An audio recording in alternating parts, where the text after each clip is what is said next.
Levanta las manos ahí en tu lugar y oremos a papá por un minuto más. Gracias, Padre Celestial, por el milagro de estar vivos. A ti te plació que hoy viniésemos a este lugar, Padre Celestial, a congregarnos delante de ti. Permítenos hoy sacar todas las cosas que nos puedan estar quitando la paz para poder concentrarnos en tu palabra. Saca de nosotros todo pensamiento contrario a lo que el Espíritu Santo quiera hacer, que es tu voluntad.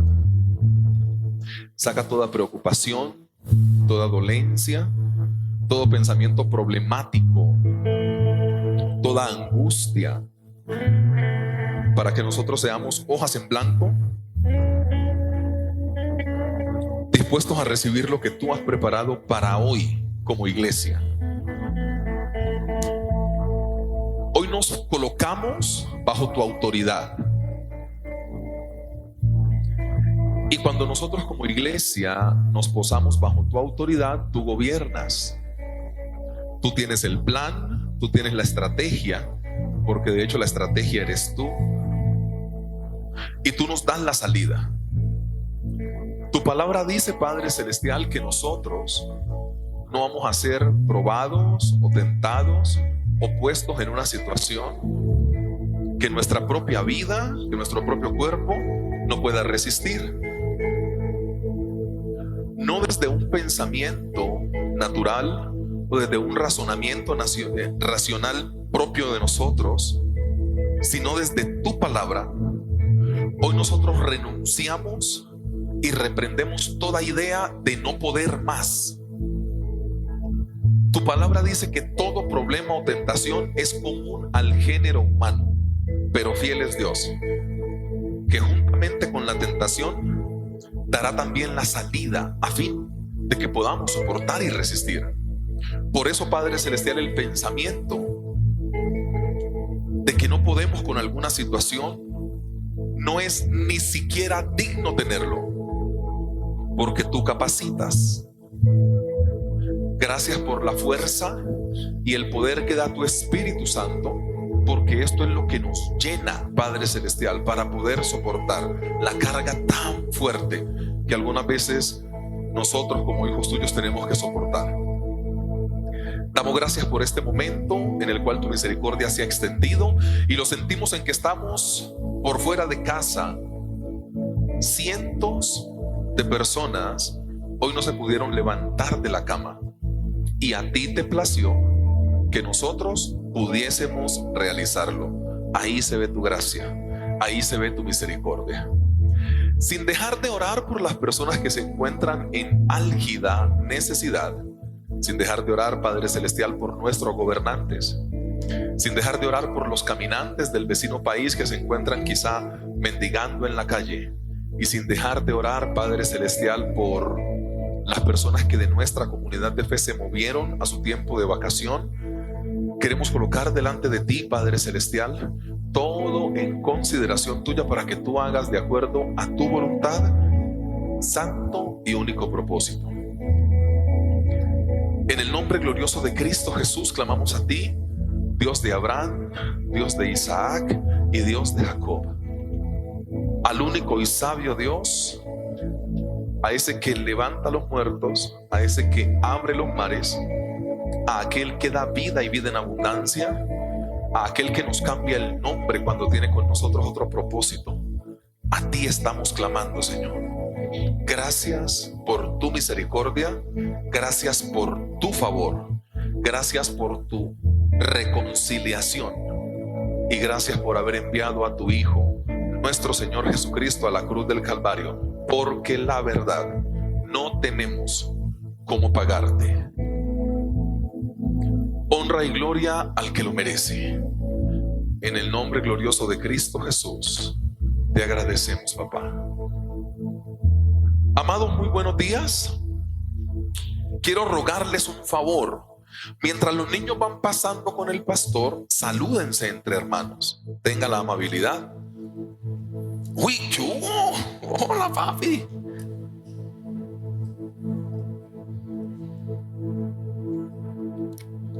Hola, papi, ¿cómo estás? ¿Bien, bien? ¿La hijo?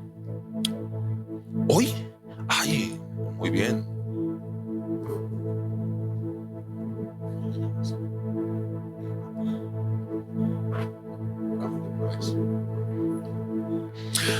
Invierta tiempo en saludarse, que a mí eso sí que me gusta. Salúdese con la gente porque nos decimos hermanos y ni nos saludamos, imagínese usted. Salúdese, invierta un tiempo, no hay ningún problema. Invierta un tiempo en saludarse. Un abrazo muy especial para todos, muy buenos días.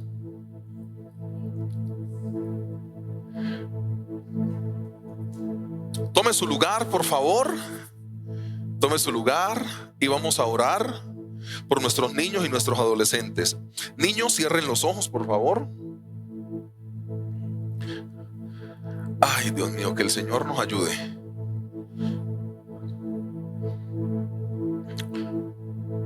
Hazte tú aquí y usted aquí, Señor. Listo, cierren los ojos, enanos, vamos a orar. La iglesia extiende las manos hacia el frente, por favor. Y oramos por nuestros hijos. Señor, desde el principio de la creación del mundo, tú nos tenías a nosotros como padres y madres de familia. Es una labor que queremos agradecer, Padre Celestial, porque tú te acordaste de nosotros y has colocado tu misericordia de una forma tan grande en nosotros que pudimos ser papás y mamás. Oramos, Padre Celestial, porque estos niños que hoy tenemos acá son quizá la respuesta de años de oración. Oramos porque estos niños que tenemos acá tú los has puesto en nuestra mano. Oramos para que nuestras casas sean ambientes, precisos y propicios para que ellos puedan crecer.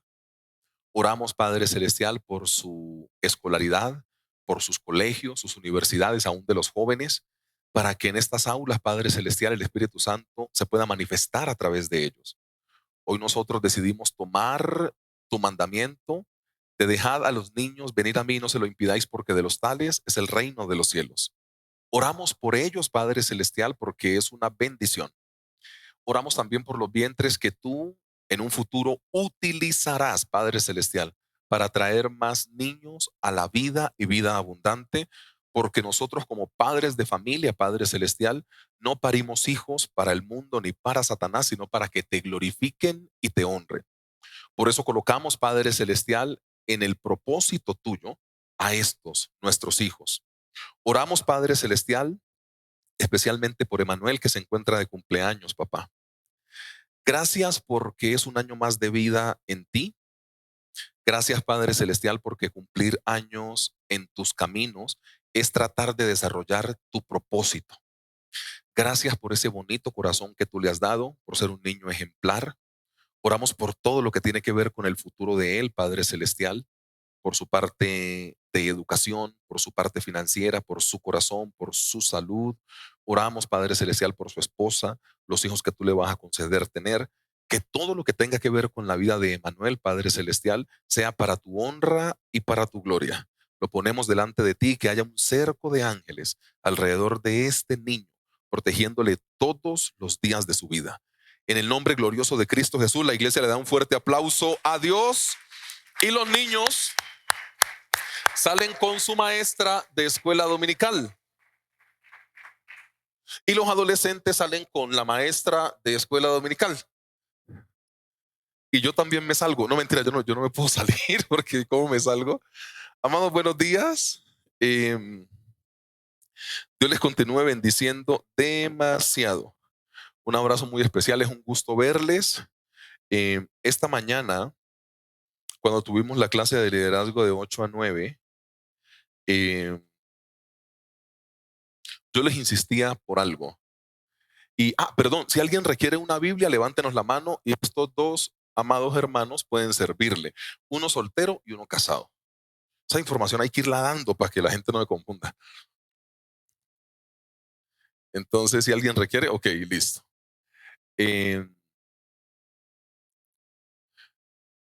Ve, la luz de la mitad, ¿qué pasó? Porfa, qué pena, gracias. Amados, mire, dos cositas muy puntuales. Bueno, solo una. Oremos mucho por la gente de la iglesia y por nuestro país, Colombia. Yo le respeto mucho si usted es una persona que no ve muchos noticieros o que sí ve noticieros. Yo respeto eso. Eso no es dictatorial que usted vea o no vea noticieros. Usted mira a ver qué hace. Lo que yo sí le quiero pedir el favor es que si usted ha visto noticias, se ha dado cuenta que la temporada invernal apenas está comenzando. Apenas está comenzando según lo que dicen ellos, ¿no? Y aparte, a esa temporada invernal se le sumó que la gente está de vacaciones. Y hay gente que cuando está de vacaciones, pues se va de paseo, pero mezclan eso como con alcohol. Usted se imagina que es personas conduciendo sus vehículos alcoholizados y con el piso mojado. Es un riesgo tenaz. En la primera semana que va de vacaciones ya ha subido el índice de accidentalidad. O sea, lo que dicen las encuestas es que el año pasado, en esta semana que acaba de pasar, hubo menos accidentes que en esta que ya pasó. Y todavía regularmente en las cuentas quedan 2 semanas de vacaciones. Yo estoy muy convencido que nosotros, a través de la oración, podemos guardar el corazón. No únicamente de los hermanos de la iglesia, porque sería egoísmo. Hay que orar por todo nuestro país y por el mundo entero. Pero ojalá que los hermanos que salieron de la iglesia se vayan con bien, pero regresen de excelente manera. Entonces, en su oración diaria, en las 3 veces al día que usted ora, no por los alimentos, sino como Daniel, ore por los hermanos de la iglesia y por la gente que está afuera. Mateo capítulo 8 es lo que el Señor nos regala para la mañana de hoy. Un abrazo muy especial a todas las personas, bienvenidos siempre, y que el Señor nos ayude. Mateo capítulo 8, versículo 5 en adelante. Voy a hacer la introducción de esta manera antes de hacer la lectura bíblica. Recíbame este pensamiento. Eh, Nosotros hoy tenemos una dificultad muy marcada con referencia a la vida del Señor Jesús. Cuando el ser humano más crece, es más independiente. Cuando el Señor Jesús en la Biblia más crecía, más dependía de papá. Ustedes se dan cuenta, los que son padres de familia, de gente adolescente, que cuando estaban chiquiticos era más fácil. Cuando estaban más medianitos en la adolescencia o en la juventud, se supone que ya es más difícil porque ya tienen como su propio pensamiento y deciden por ellos. Eso es el antónimo o la antítesis espiritual que muestra el Señor Jesús. El Señor Jesús, entre más tiempo iba pasando, más unido estaba a papá. O sea, más se sujetaba a papá. Más se sujetaba. Piensa conmigo algo. ¿No te has dado cuenta que nada más el diseño que tenemos de vida natural nos invita como a una independencia? Y eso no podemos pasarlo a lo espiritual. Todo indica a que tienes que tener cierta independencia, pero espiritualmente no es así. Espiritualmente tú no te puedes independizar de Dios.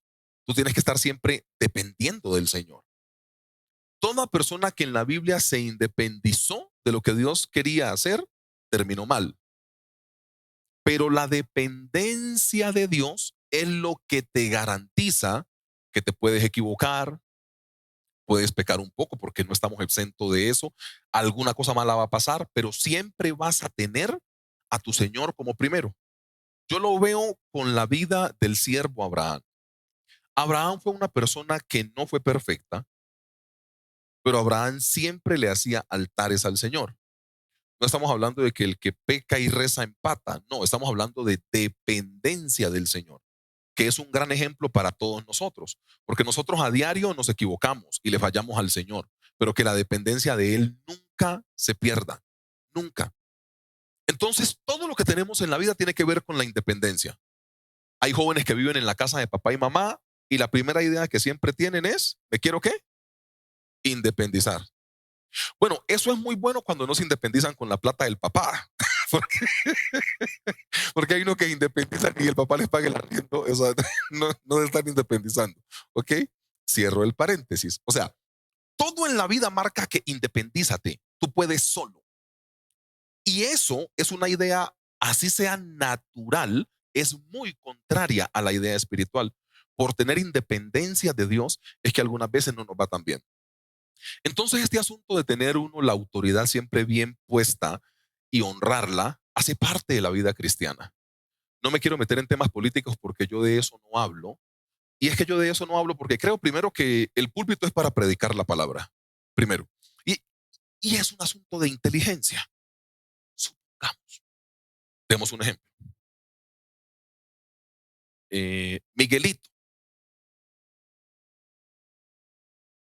no es de Petro. Y el hermano, no, ese ejemplo me queda duro. Y el hermano José, el hermano Raúl sí es de Petro. Solo un ejemplo, mi viejo. Si yo como pastor asumo una posición política y yo digo que soy de Petro, el hermano Raúl va a estar feliz conmigo, porque él es de Petro. Pero Miguel, que no es de Petro, ¿cómo va a estar conmigo? Triste, porque yo no soy de Petro. ¿Te das cuenta que es un asunto nada más de inteligencia? Perdón por estos gravámenes, eh, pero te das cuenta que, o sea, eso está hecho para predicar la palabra. Pero voy a darte un ejemplo político. Mire, la autoridad política hay que respetarla, la verdad. Y yo siempre he dicho que un buen cristiano, en varias de las cosas puede demostrar que es un buen cristiano, pero es un buen cristiano si respeta a las autoridades como manda la Biblia. Aquí no estamos hablando si el alcalde de turno le gusta. Aquí no estamos hablando si el presidente de turno le gusta. Aquí no estamos hablando si el gobierno de turno le gusta. Aquí estamos hablando a que Dios mandó a la iglesia a orar por los gobernantes. ¿Y sabe cómo lo mandó? Con el imperio romano gobernando, y pones a un siervo tuyo, Dios pone a un siervo de él a decir, eh, sus gobernantes son superiores a ustedes, sujétense. En esto que estaba pasando en la época, o abusivo. Ustedes recuerdan en la época del Señor Jesús que todo aquel que tuviera ciudadanía romana podía pedirle a una persona que no fuera romana y que no fuera, bueno, que fuera gentil, por decirlo de alguna manera, que le llevara la maleta en la calle, así de pura alegría. O sea, yo soy romano y tú no, ten mi maleta, estás obligado a llevármela una milla. Ya. Y llega el Señor Jesús en esta época, ¿no? Que los meten en las cárceles y les persiguen y dicen, ¿ustedes se frustran por eso? No, hagan lo que hacen los hijos de Dios. Al que te pide que le lleves la maleta una milla, no se la lleva una, llévasela dos. Y eso da rabia, porque si el camino era en su vida, solo por no tener ciudadanía romana me forzaban a mí, porque el imperio romano está gobernando, ¿no? Era una ciudadanía que era carísima, poder acceder a ella o comprarla. Era una cosa que era por herencia. Pero los que pertenecían a todo este combo de Poncio, de Herodes y del imperio romano, compraban como un pasaporte, para que usted me entienda. Y el que tenía ese pasaporte forzaba al que no lo tenía a que fuera como su esclavo. Y el Señor Jesús dijo, con violencia no vas a resolver eso. Entonces, si te piden que lleves la carga una milla, ve con él dos. Así resuelven las cosas los hijos de Dios. ¿Y quiénes los estaban mandando a llevar la carga 2 millas? El imperio romano, que los estaba oprimiendo. Y esa es la posición bíblica ante el gobierno. Nosotros oramos por ellos. Oramos por ellos. Y aquí hay un asunto de autoridad. Y hay un asunto de autoridad que me encanta porque el Señor Jesús, entre comillas, era contrario a la persona que le viene a pedir el favor.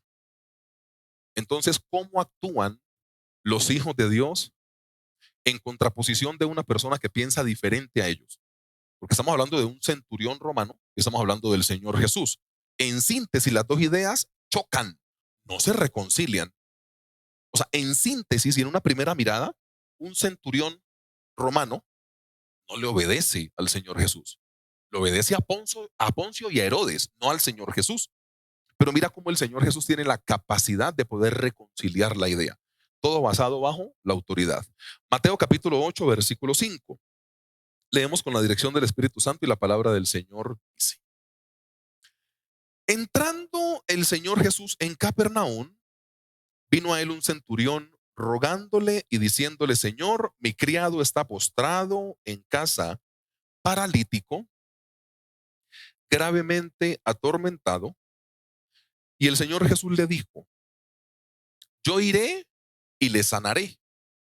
Respondió el centurión y dijo: Señor, no soy digno que entres bajo mi techo. Solamente di la palabra y mi criado sanará.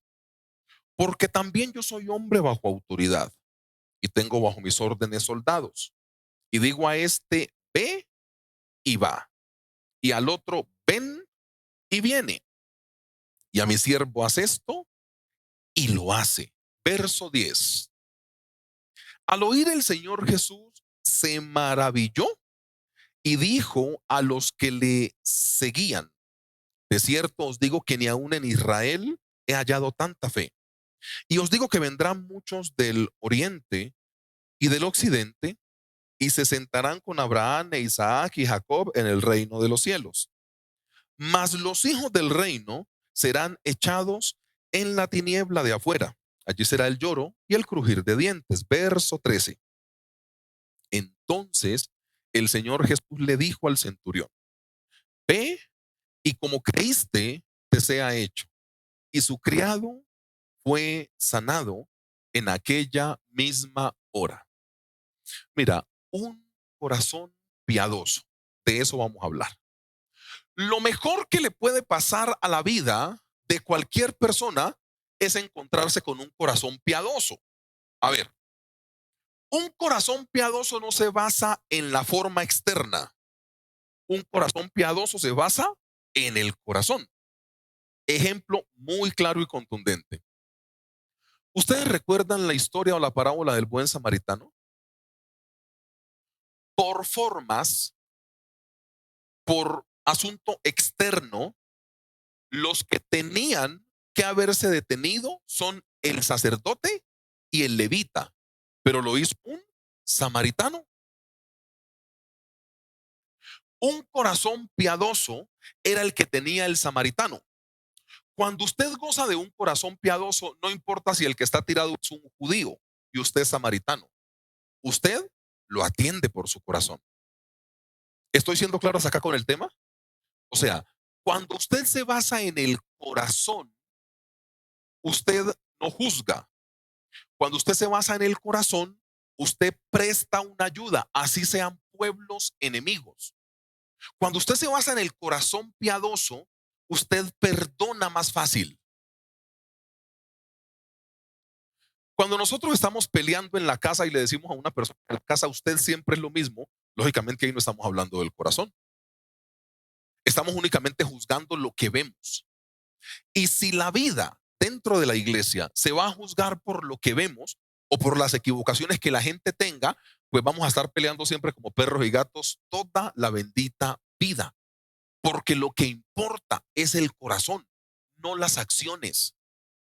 Lo que importa es el corazón, no las equivocaciones de afuera. Mira cómo el Señor Jesús era experto en reconciliar corazones con el propósito que papá le había dado a él como Señor Jesús. Entonces, hay una persona que tiene un poco de desequilibrio mental, que era el endemoniado gadareno. Para la gente tiene que ser un preso puesto en los cementerios. El Señor Jesús y Dios estaban viendo a través de ese corazón un evangelista. ¿A ustedes no se les hace raro que después del Señor Jesús y del apóstol Pablo, los dos más grandes evangelistas que tuvo el Nuevo Testamento, los que le siguen sean el endemoniado gadareno y la mujer samaritana? ¿Eso no les llama a ustedes poderosamente la atención? O sea, no fue alguien de la escuela de Gamaliel, fue un judío puro, no fue una persona que no se equivocó. O sea, nadie evangelizó tanto en tiempo y en impacto de población como el Señor Jesús. El segundo es el apóstol Pablo. El tercero es el endemoniado gadareno. Eso indica que un corazón puesto en el Señor Jesús desarrolla el propósito por el cual fue enviado a la tierra. Pero como la gente estaba viendo del endemoniado gadareno, que era el loco del pueblo, lo tenían amarrado en un cementerio. Cuando el Señor Jesús lo ve, dice: no hagan eso. porque el corazón de ese es un evangelista. Sale del cementerio, se posa el Señor Jesús porque es un asunto de autoridad. El Señor Jesús lo transforma. Después llegan, lo ven en su juicio cabal, sentado, bañadito, bien diferente. Y ese que era el loco del pueblo se convirtió en el predicador del pueblo. Porque lo de afuera es lo que mira el hombre. El corazón es lo que mira Dios. ¿Usted se imagina que nosotros juzgáramos toda equivocación o toda mala acción, por decirlo de alguna manera, basados en el corazón de la persona? No en el resultado final. Porque en el resultado final, pues viene una chica entre 11 y 12 del día a sacar el agua porque tiene líos sexuales. El marido o la persona con la que vive, pues como que no es su marido, y se encuentra con el Señor Jesús. Era una rechazada que no sacaba el agua a las 5 de la tarde cuando se ponía el sol o a las 6 de la mañana cuando empezaba a amanecer. De castigo las mandaban como entre 10 y 2 de la tarde. Allí va esta mujer y el Señor Jesús se queda con ella. El pueblo la rechazaba. El Señor Jesús, como le vio el corazón, tuvo una intervención con ella. Bueno, porque 5 maridos has tenido, corrige tu vida. El que ahora tienes, pues no es tu marido, entonces colócate las pilas. Y fue y se ganó Samaria. Se ganó toda la población. No dice que llegaron unos, dice que llegaron todos. Piensa conmigo. ¿Por qué los dos más grandes evangelistas, sacando al Señor Jesús y al apóstol Pablo, no fueron efectivos antes? Por lo que hacían externamente. El endemoniado gadareno porque era como un loco, que tenían que amarrarlo en un cementerio. Y esta muchacha, pues, porque a la vieja le gustaba andar en vueltas y ya. Pero piensa conmigo, ¿te das cuenta que lo externo no es lo que mide el potencial de una persona? Y lastimosamente nosotros cuando juzgamos algo, lo juzgamos por lo externo. Esta mañana hablábamos con el liderazgo una cosa. Ustedes han visto una fruta en un supermercado, por ejemplo, al que le gusta el mango. A mí el mango me gusta mucho. Que hay algunos mangos que usted los ve grandes, así rojos, amarillitos, por fuera. Y usted dice, uff, ahí está la cosa. Y usted llega a la casa, usted hasta afila el cuchillo. Y usted le manda el cuchillazo pues al mango y le sale dañado. ¿Le ha pasado eso? Mire, iglesia, la vida cristiana no se lleva por lo que se ve. Porque si nosotros basamos la vida cristiana en lo que se ve, el Señor Jesús ni tenía que haber hablado con el centurión. Recuerda que en síntesis son enemigos. En síntesis, el centurión perseguía a la gente como el Señor Jesús. En síntesis. Pero cuando las dos personas, tanto el Señor Jesús como el centurión romano, tienen un bonito corazón, escúcheme bien esto, cuando las dos partes tienen un bonito corazón, hay reconciliación. Y no se tienen que colocar a pensar en que nosotros somos enemigos. No es que usted piensa diferente a mí. No es que no tiene que colocarse a pensar en eso. Cuando hay un bonito corazón y la gente se basa más en un bonito corazón, la hinchada de un equipo de fútbol no asesina a la de otro equipo de fútbol, porque son únicamente cosas externas, pero el corazón no tiene que meterse ahí. La gente que tiene un bonito corazón muestra una característica diferente. 2 o 3 orientaciones acerca de la predicación del día de hoy. Lo primero que muestra el texto bíblico está en Mateo capítulo 8, versículo 5.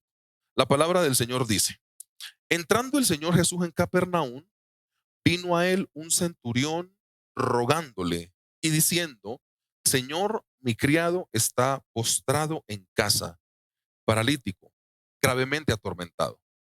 ¿Sabes a mí qué me llama la atención del centurión? Que en síntesis, el centurión podía ordenarle al Señor Jesús que fuera a la casa. En este momento, la autoridad, si vamos a medir esto por una lucha de poderes, o sea, para usted y para mí es más poderoso el Señor Jesús. En este imperio romano, ¿quién manda más? ¿El Señor Jesús o el centurión? El centurión. O sea, en este cuadro manda más el centurión. Mira cómo lastima esto de las posiciones.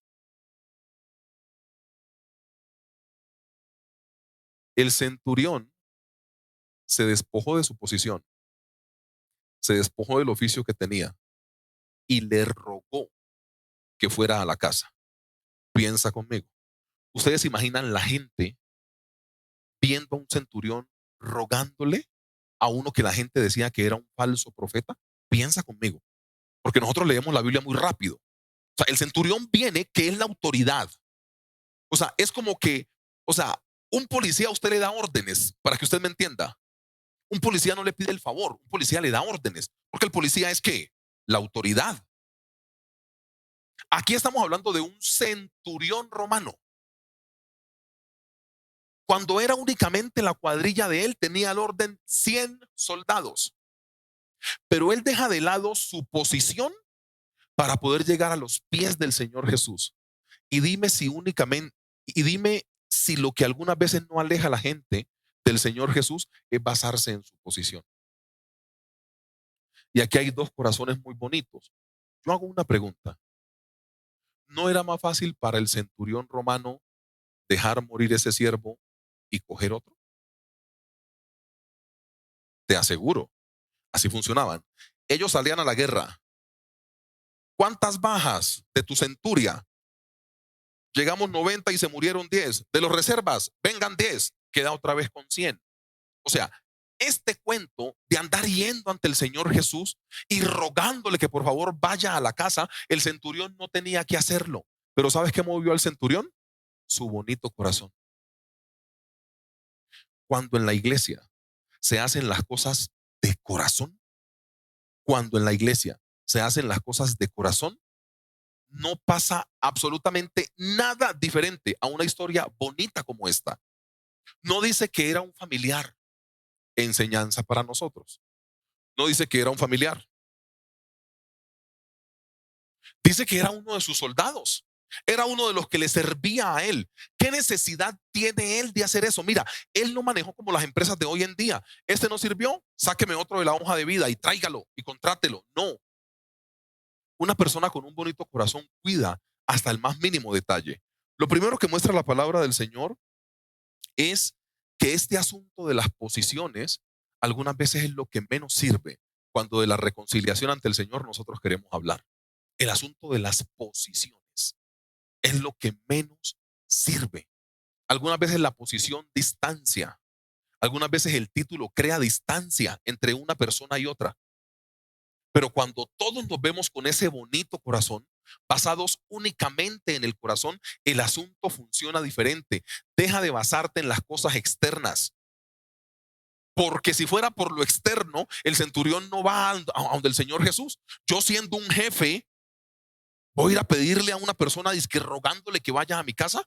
No, yo no voy a hacer una vaina de esas. Qué pena, qué vergüenza, qué irá a decir la gente.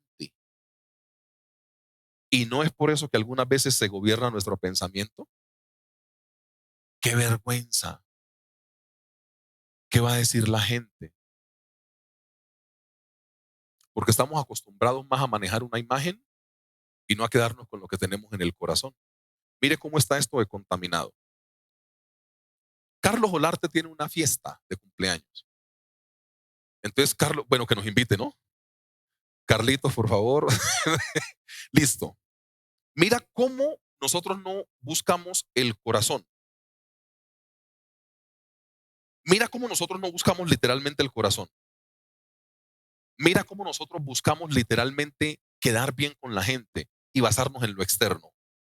Perdón que este ejemplo tan banal que voy a colocar no sirva para esto, pero creo que nos funciona. Entonces, Carlos Olarte está de cumpleaños y Carlitos me entrega una tarjeta de cumpleaños. O sea, yo a Carlos lo aprecio mucho. Creo que Carlos, en número, es de los primeros creyentes que llegó a esta iglesia en el año 2005. O sea, Carlos es de los primeros de acá de la iglesia. Pero yo tengo 20,000 pesos en la cartera. Entonces, Carlos me dice, hombre, te invito a mi celebración. Entonces, Carlos dice, mi celebración va a ser en un restaurante.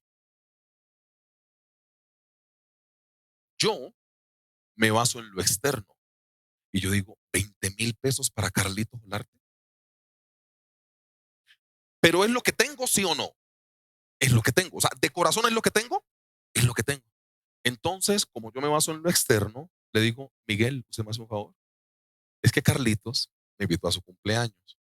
Todo esto es externo, no de corazón. ¿Y cómo se le ocurre que yo, al miembro más antiguo de la iglesia, voy a darle 20,000 pesos? Y empiezo a basar la invitación en lo externo. Es más, Carlos nos invitó al restaurante en Brazas de Oro. Ahí los platos son de 50, 60 y 70. O sea, los 20,000 que tengo no le pagan ni el plato que Carlos va a pagar para su cumpleaños. Qué vergüenza. Présteme 200,000 pesitos, Miguel, para darle un buen regalo a Carlos. Así funciona la vida. Lastimosamente, así funciona la vida. En un asunto de apariencia, en un asunto de quedar bien. O sea, no es mejor recibido por Carlos si él también tiene un bonito corazón, que es lo que estamos hablando acá. Que yo le diga, Carlitos, bueno, perdón, antes de pasar a eso, hay otros peores. Hay otros que no van porque no tienen. ¿Porque no tienen qué? Dinero.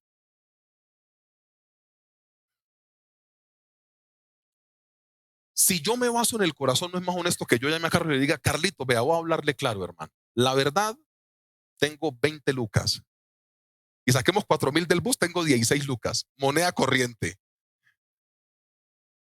No tengo más, Carlitos. O sea, yo no tengo que inventarme una enfermedad. Ve, no, Carlitos, tengo una tos. No, el sereno me jode. No puedo ir, solo por vergüenza. Mira, lo externo está gobernando a las personas de la iglesia. Todo es con apariencia. Entonces, es más honesto que yo le diga, Carlos, de corazón yo te quiero acompañar, pero tengo 20. Sácalo del bus. Te quedan 15,600. Carlos me va a decir, no, pues camine, que lo importante es que me acompañe, pero quedamos en paz. Hay que hacer todo esto por un asunto de apariencia, de pedirle 200,000 pesos a Miguel. Yo hago la pregunta, si no tuve para darle el billete de 20,000 completo a Carlos, ¿cómo le voy a pagar 200,000 a Miguel? O sea, quedé bien con Carlos, pero endeudado con Miguel. ¿Usted cree que eso está bien? Eso no está bien, hermanos. Pero todo lo basamos en lo externo. Entonces, un centurión romano, yo soy un centurión. Cuando yo paso por la calle, la gente me hace venia. Y llegar yo a rogarle a uno que me tiene que hacer caso como el Señor Jesús, no, pues yo le doy la orden. El centurión se despoja de su posición, se despoja de toda esta vergüenza que le puede causar y va y le ruega al Señor Jesús. Lo primero, o la primera palabra que necesitamos combatir para tener un bonito corazón es la palabra vergüenza. Es lo primero que aparece acá. El centurión no se apoya en su posición para poder hacer eso. El más alto en posición espiritual se quitó su atuendo y con una tacita y una toalla le terminó lavando los pies a sus discípulos. El más alto espiritualmente. Entonces, ¿cuál es tu cuento con la posición? ¡Ay, qué pena que lo oí! No, pastor, qué vergüenza, pastor. ¿Qué vergüenza de qué? Somos naturales, hermanos. ¡Ay, no, qué pena! No, no, no, no, ¿qué va a decir la gente? No se te hace más inteligente decir, ¿qué va a decir Dios? Por ejemplo, eso la gente qué dirá. Hermanos, yo los he escuchado. No, yo para esa fiesta no voy. Para echar 20,000 pesos en un sobre. ¡Ja! ¿Qué van a decir de uno? Mira cómo esto está contaminando. Entonces, la iglesia se pone a vivir en una vida de apariencias, de cosas que no puede pagar, de cosas que no puede sostener. ¿Solo por qué? Por el qué dirán. A este centurión le importa más la salud y el corazón de su siervo, que lo vean a él implorándole al Señor Jesús que vaya a su casa. Si quieren pensar que perdí mi autoridad, piénselo, pero es más importante el corazón del que está enfermo que qué van a decir de mí. ¿Estoy siendo claro acá con la información? Iglesia, no se basa en las cosas externas. No se invente enfermedades porque usted cree que no puede. No, hermanos. Yo creo que acá la primera palabra que aparece es la palabra vergüenza. Si los hijos de Dios dejan la vergüenza, van a empezar a vivir más de corazón, que es lo que estamos hablando hoy de la predicación.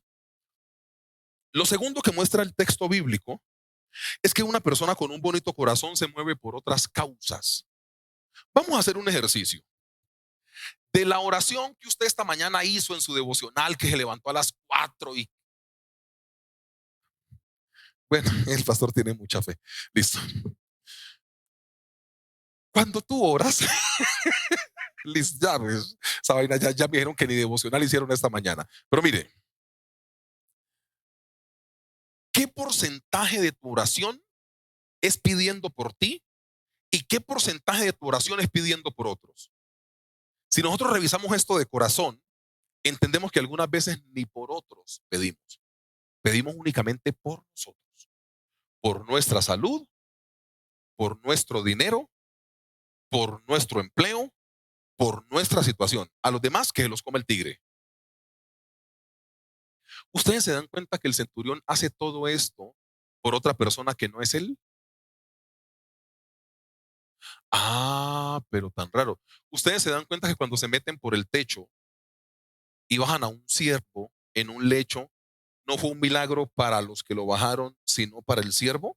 Ah, es que la Biblia te habla de lo mismo. Ah, que usted y yo entendamos una cosa diferente es otro tipo de discusión.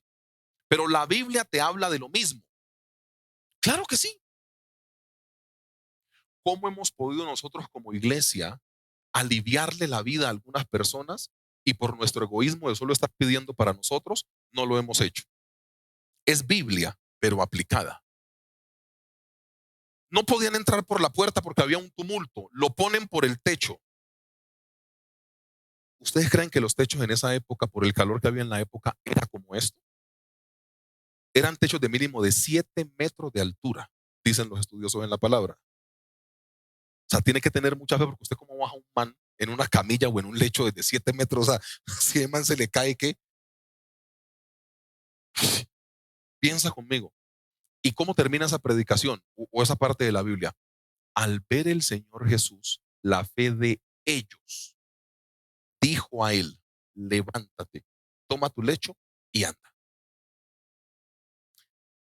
¿Por qué el Señor Jesús primero le perdona los pecados y después lo pone a caminar? Por la fe de otros. O sea, otros le hacen un beneficio a uno que no tiene que ver con ellos.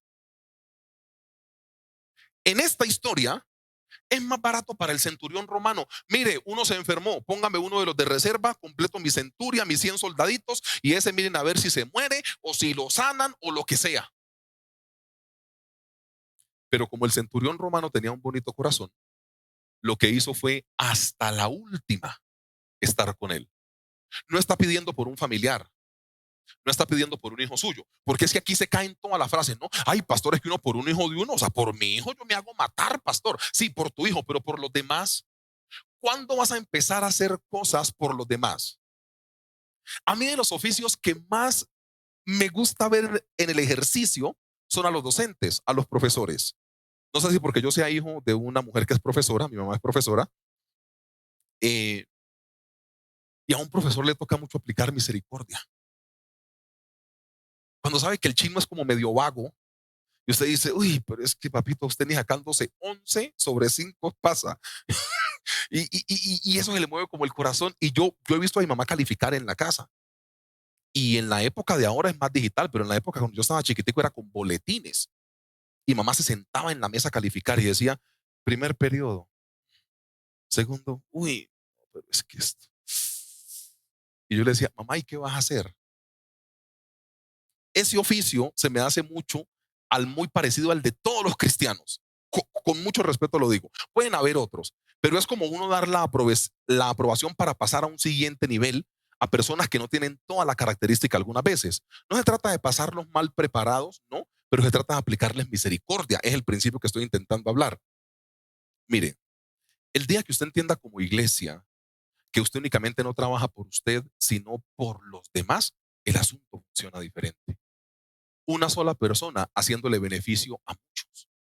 Una sola persona no pidiendo por él. Una persona pidiendo por los demás. Y si usted sabe cuál es mi línea, yo cuando les pido a ustedes algún tipo de oración, es oren para que Dios me dé sabiduría por los negocios en los que estamos. Yo nunca les pido ninguna otra cosa. Pero ustedes me ven orando por los caminantes de la calle. Ustedes me ven orando para que la gente, para que Dios cuide a la gente en carretera. Ustedes me ven orando por el gobierno. Ustedes me ven orando, o sea, ustedes me ven orando más en pro de las otras personas, porque esta oración también es válida. O sea, hay que pedir por otras personas. Entonces, se movía el centurión por otras causas, no por su propia necesidad. Y diciendo, Señor, mi criado está postrado en casa, paralítico, gravemente atormentado.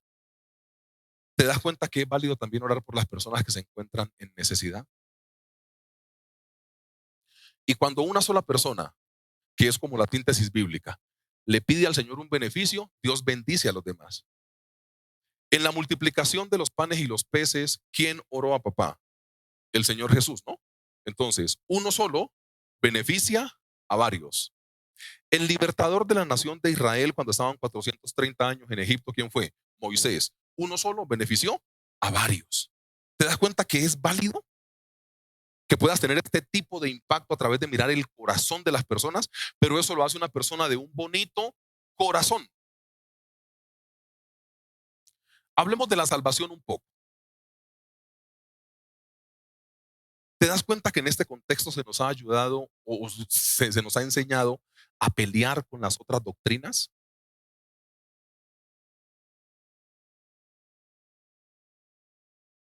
Mi hermana se va a casar, mi hermana mayor se va a casar. Mi papá muere cuando yo tengo 8 años. Entonces queda mi mamá de 36 y somos 3 hermanos. La hermana mayor tiene 11 cuando mi papá muere. La hermana menor tiene 5. Yo tengo 8 y estoy en la mitad. Esto es lógica aplicada. En una hamburguesa lo más importante es la carne que está en la mitad. O sea, yo soy la carne. Lo más importante. Ah, mentira, mentira. No, no, pero pues, mi hermana es un pedazo de tomate y la otra es una lechuga, pero la carne soy yo, claro. Entonces, no, piensa conmigo en esto. Entonces, claro, yo quedo como el hombre de la casa a los 8 años porque papá muere cuando yo tengo 8. Y mi hermana tiene su novio de toda la vida, tienen una niña, pero yo, hey, ¿cuándo te vas a casar? ¿Cuándo te vas a casar? ¿Cuándo te vas a casar? Y talle y talle y talle. Tienes que casarte. ¿Cuándo te vas a casar? ¿Cuándo te vas a casar? ¿Cuándo te vas a casar? Yo creo que esa se casó por mi friega. Pero piensa conmigo en algo. Un día estaban hablando mi familia, porque yo soy de los pocos cristianos que hay en mi familia. Ellos son católicos. Entonces, yo escucho hablando a unos familiares míos que decían, bueno, toca pedirle el favor a un tío o a uno de estos tíos adultos que entregue a mi hermana, Doris Adriana, porque pues como Américo es cristiano, piensa conmigo.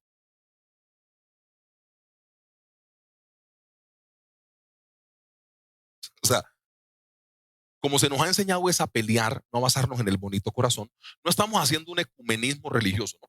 De que ahora todas las religiones somos lo mismo y qué tal, porque eso bíblicamente ni se sustenta. Pero piensa conmigo, ¿ustedes creen que es más importante que mi hermana sea católica y que yo sea cristiano a que yo la entregue en el altar como el hombre de la casa que soy? Eso ni se discute. Entonces yo ese día, pues fui y entregué a mi hermana. Entonces yo llegué y yo las escucho y yo, ¿cómo así es que yo no voy a ir al matrimonio o qué? Mira lo que es la prevención. No, pero es que como vos sos pastor de una iglesia, el matrimonio pues es en la iglesia católica y vos pues no entras mucho allá. No, no, no, que cuento de religión, es que es mi hermana. Hasta la hostia comí ese día. No, no, no, mentira, no, no, tampoco, no, ya no, tampoco, pues. No, no, no, tampoco, tampoco. No, Josecito es un chiste, no, no, no, no. No, no, no, pero yo eso cuando que el cuerpo de Cristo, amén, yo me comí mi pedacito de pan, o sea, no mentira, no, no, no, tampoco hasta allá, tampoco. Pero mira, ¿por qué no basar, o sea, qué es más importante?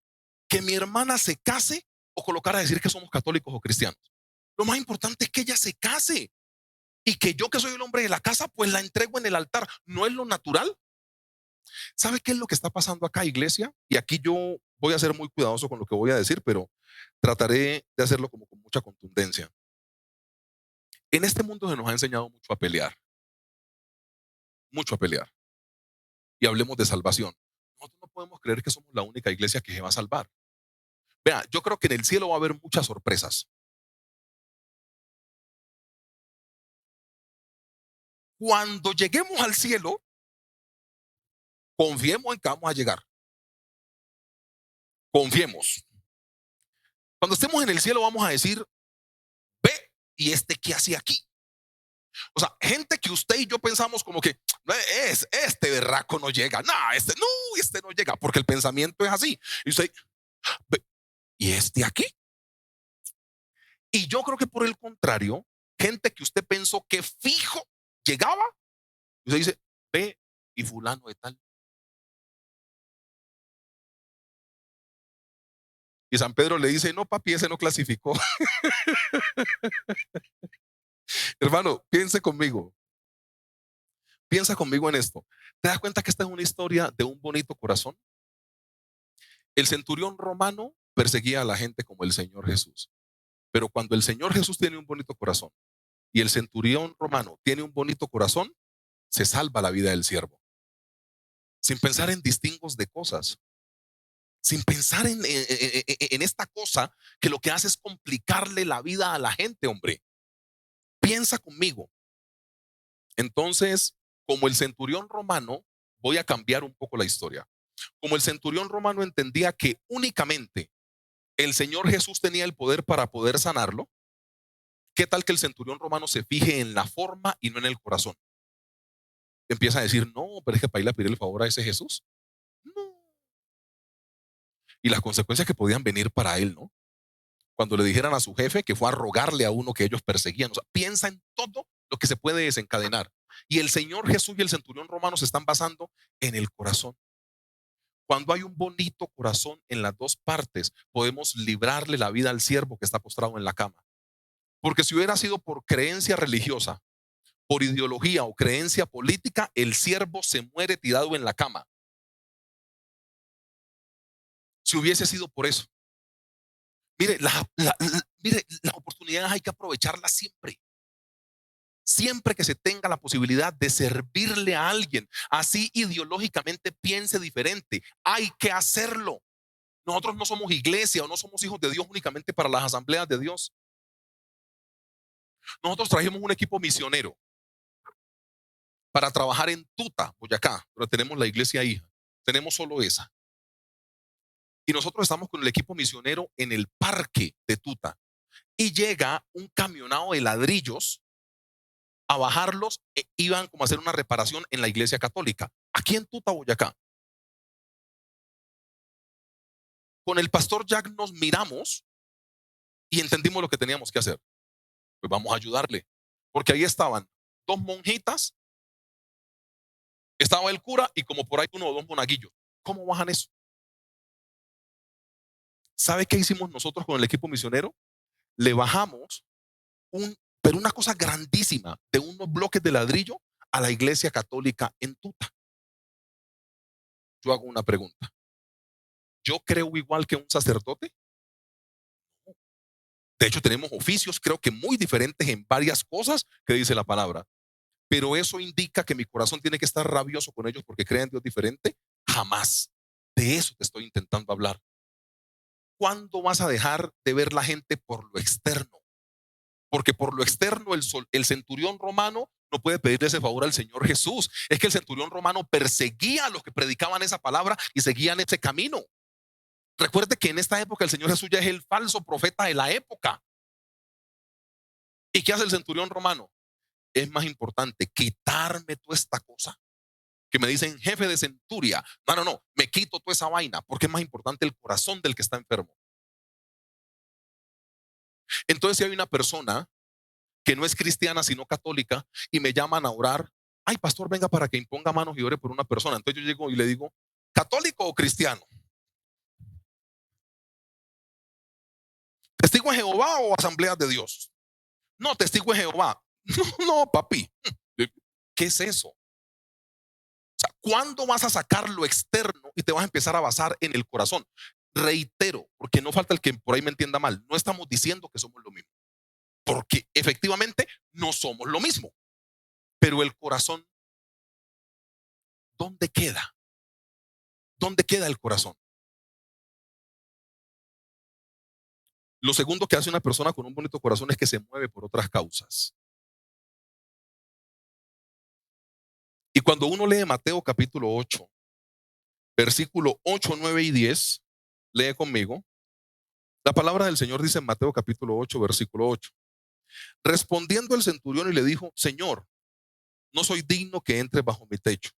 Solamente di la palabra y mi criado sanará. Detengamos ahí un poco la lectura y ahora hacemos los otros dos versículos.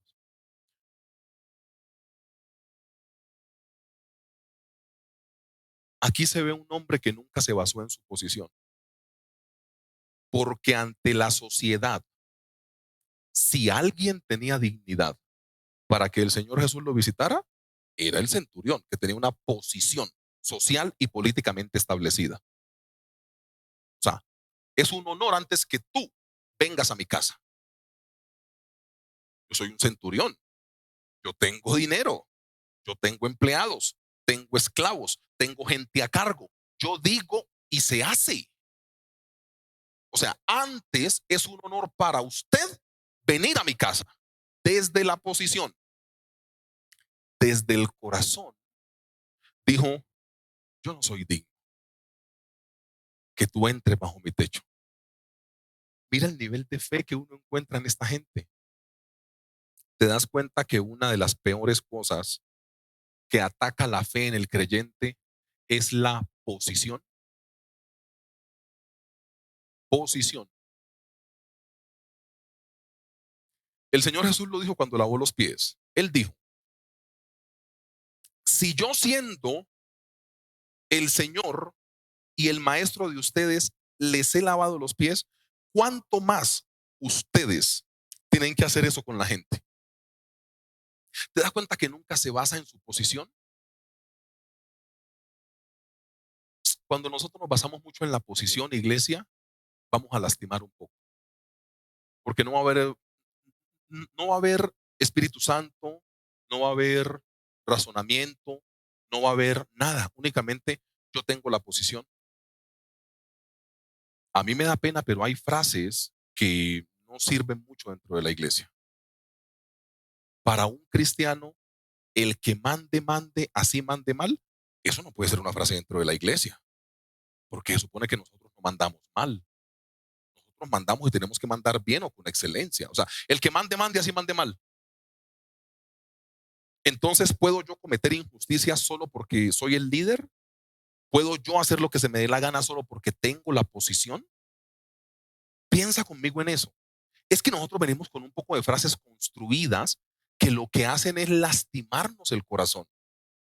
Y aquí encontramos esta historia, yo la amo, porque encontramos dos personas con un corazón muy bonito que dijeron, ¿sabe qué? No nos basemos en la posición, no nos basemos en la posición. De hecho, los soldados perseguían al Señor Jesús porque él pues decía que era el Mesías. Entonces, este es un falso profeta y dejaron de lado todo eso. Mira, el versículo 9, porque también yo soy hombre bajo autoridad y tengo bajo mis órdenes soldados y digo a este ve, leo el 9 y va, y al otro ven y viene, y a mi siervo hace esto y lo hace.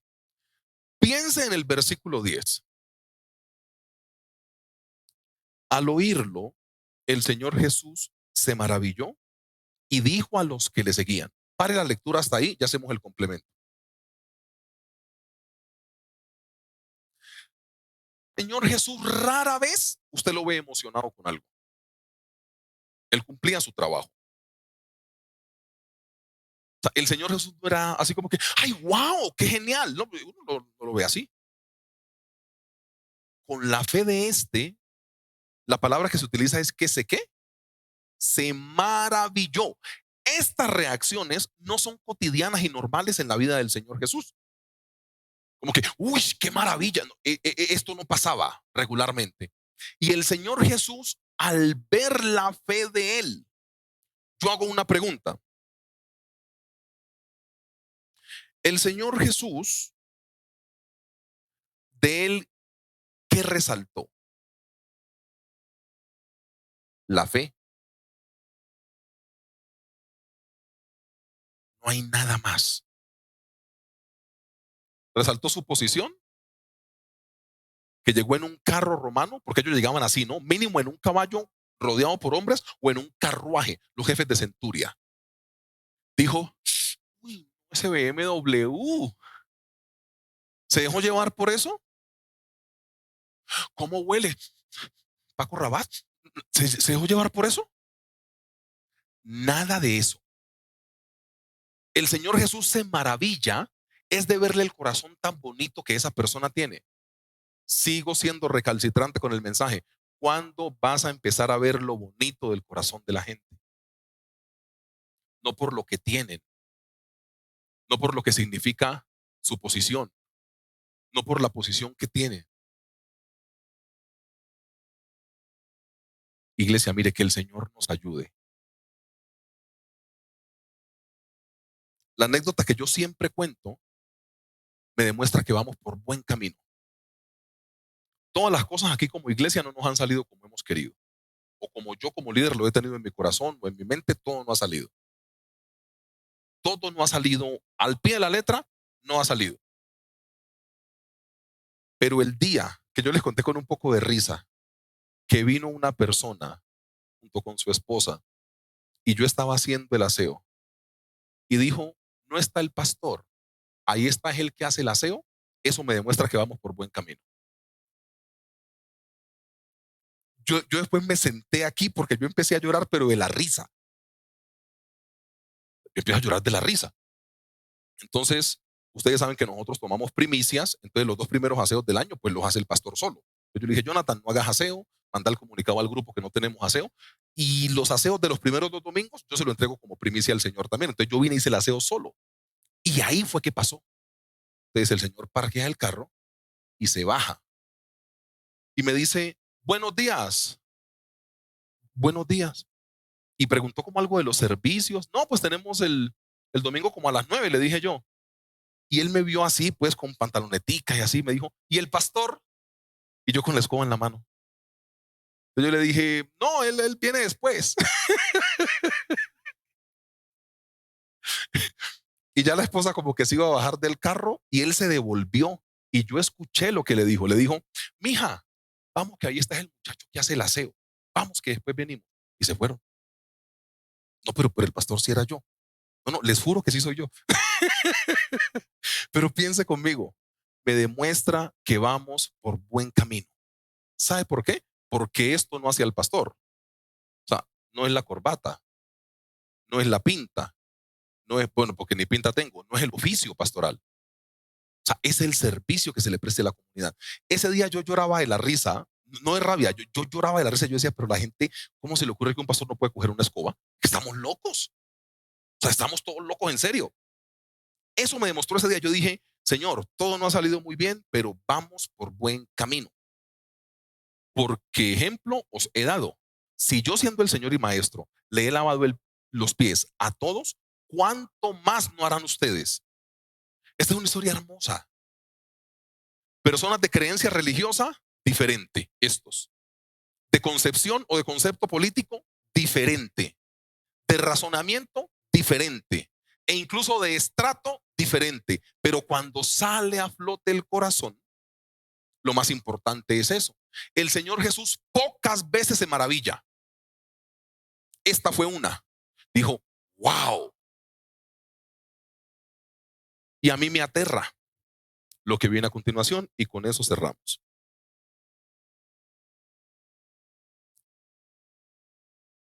Vaya conmigo, por favor, a Mateo, capítulo 8, versículo 13. Y es la palabra que en la iglesia más se menciona, pero que poco se ejercita, que es la palabra fe. ¿Ok? Mire, Mateo 8:13, terminamos con la palabra fe. Entonces el Señor Jesús le dijo al centurión, aquí tenemos un problema todos los creyentes, que creemos que Dios nos va a hacer milagros a nosotros únicamente porque se los pedimos. Y Dios no hace los milagros porque únicamente se los pidamos, sino por la fe que nosotros tengamos.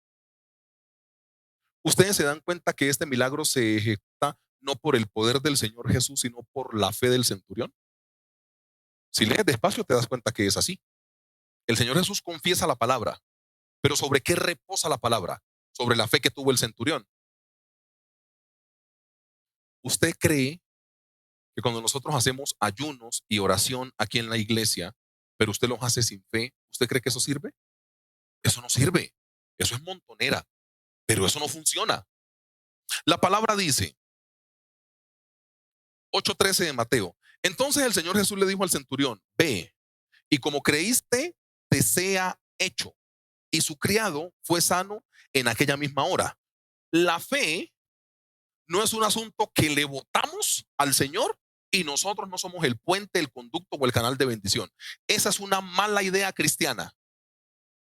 Es por nosotros. Por eso dice, la oración del justo puede mucho. ¿Qué tiene que haber en una oración? Fe. No tiene que haber cosas bonitas. Háblele a su estilo.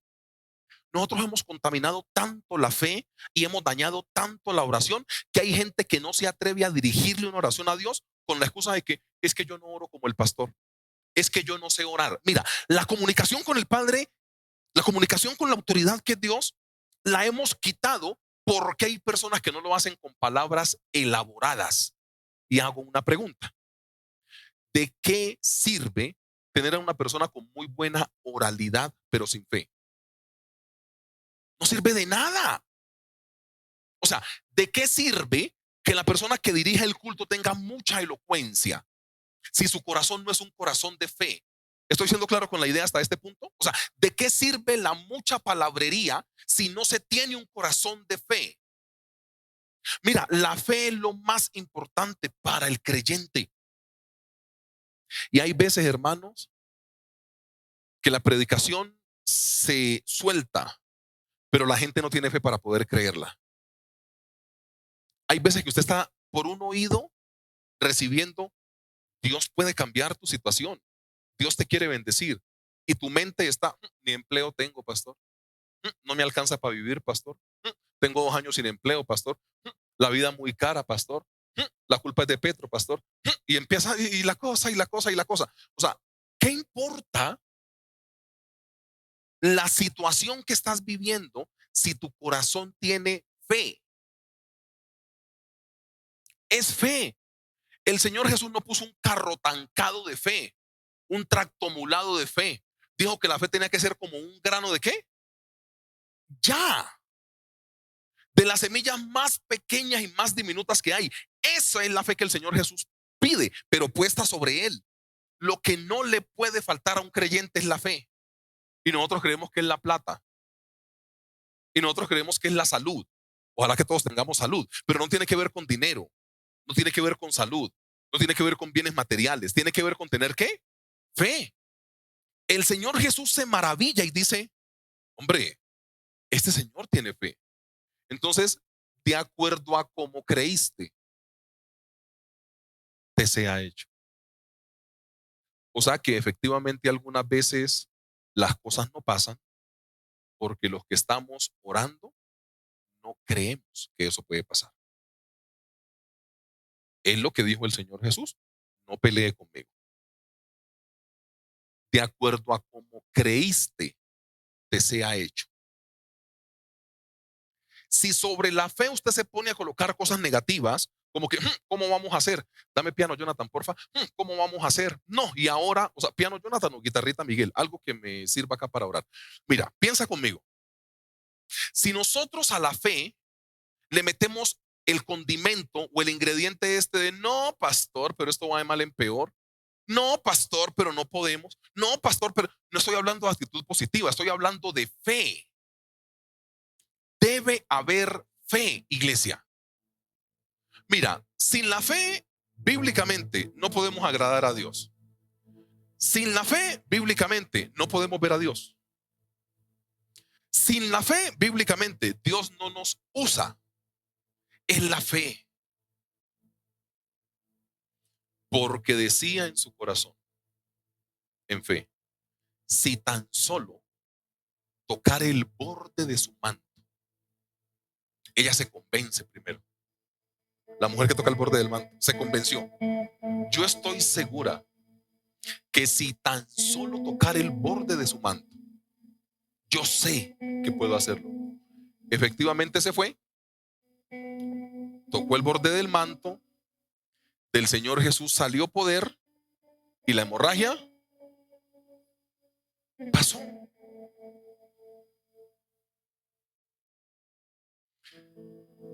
La predicación tiene que tener un alto contenido, algo que te confronte para que mejores tu vida. Y acá nos toca hacer con honestidad un muy buen balance o análisis de cómo estamos nosotros haciendo la oración. ¿En serio nosotros estamos orando con fe? ¿O estamos orando porque Jonathan mandó al grupo el estudio o la lectura de la Biblia por año? Porque leemos la Biblia en esta iglesia por año. Entonces en el grupo está ahí qué día te toca y qué versículo te toca y tal. O sea, ¿por qué hacemos una oración? ¿Convencidos de que Dios lo puede hacer? ¿Ustedes imaginan que nosotros colocáramos primero la fe por encima de las circunstancias? La fe por encima de la ciencia, entendiendo que estas no pelean, estas se reconcilian, ¿no? O sea, usted puede orar y tomarse su ibuprofeno. O sea, eso usted lo puede hacer perfectamente. Pero piense conmigo, si la primera opción siempre fuera la oración en fe, ¿no crees que nos ahorraríamos un camino? Piensa conmigo.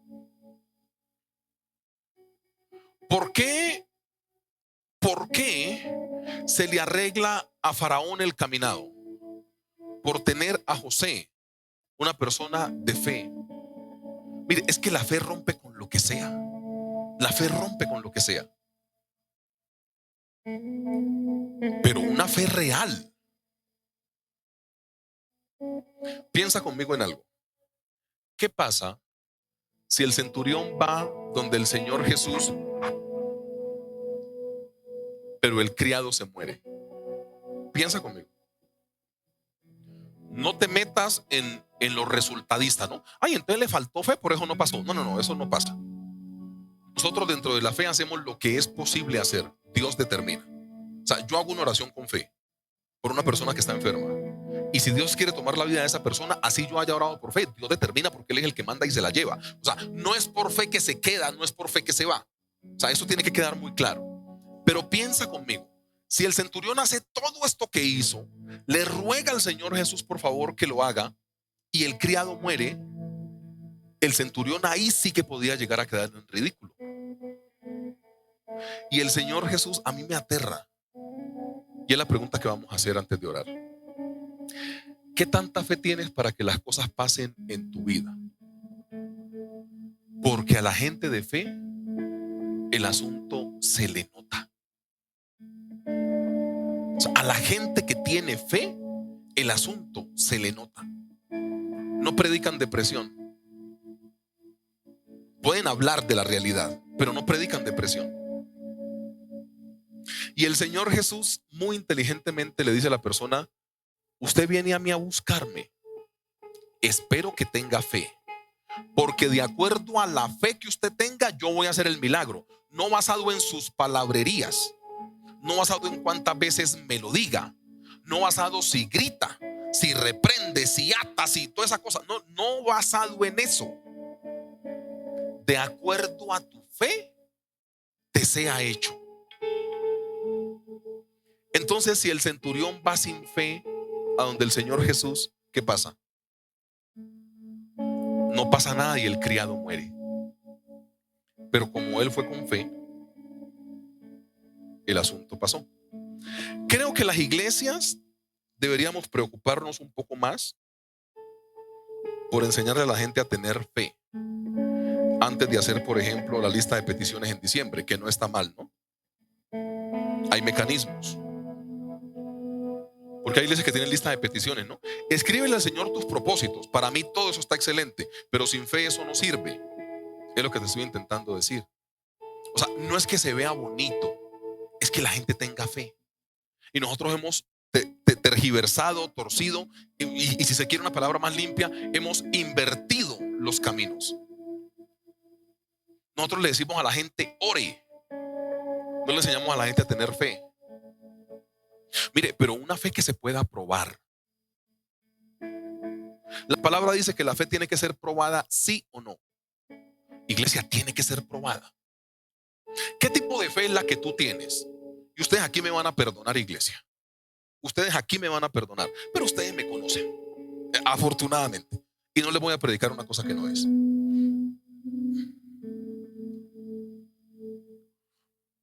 Yo sin fe me compro esta tablet. Sin fe. O sea, coger un micrófono, pasar aquí al frente, decirle al pastor que tenemos un testimonio. El pastor te pasa el micrófono y decís: yo soñaba con un televisor y yo quería un televisor, y para la honra y gloria del Señor, Dios me bendijo con un televisor, y los necios aplauden. ¿Usted cree que necesita fe para una cosa de estas? Vea, una persona someramente organizada en enero guarda 400,000 del sueldo, en febrero guarda 400,000, en marzo se lo compra sin oración. Para eso no se necesita fe.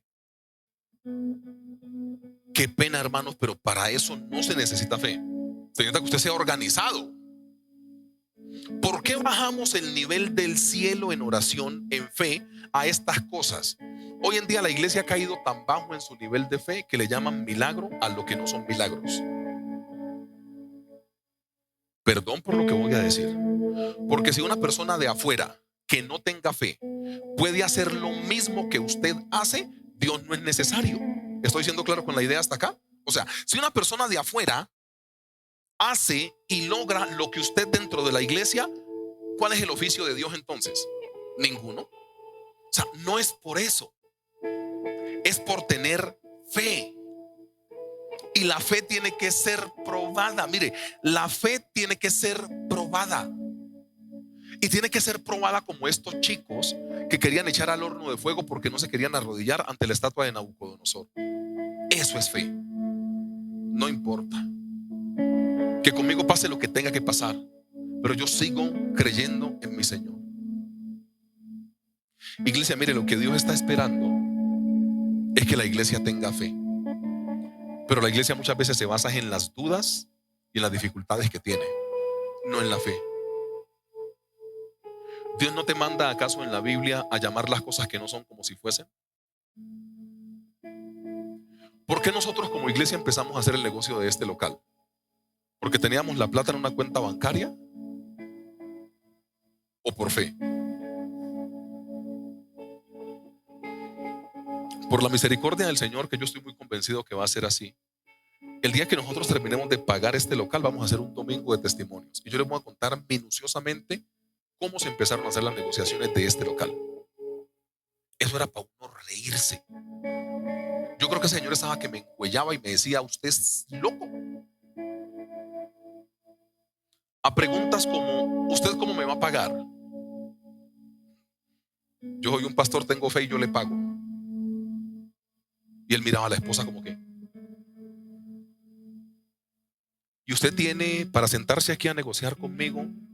¿Usted tiene 100, 200, 300, 400 millones para empezar esa negociación? Y yo no tengo esa plata. ¿Pero usted cómo me va a pagar? Me decía el Señor. Y yo tengo fe, yo le pago. Y él miraba a la esposa y se cogía la cabeza a dos manos y hacía como que: perdí mi tiempo en esta cita. Piense conmigo en algo. La fe tiene que ser probada, iglesia. Ese cuento de tener fe, con la nevera llena, con toda tu familia en salud, con un buen empleo y con un buen sueldo, es muy fácil. Muy fácil. Es muy fácil.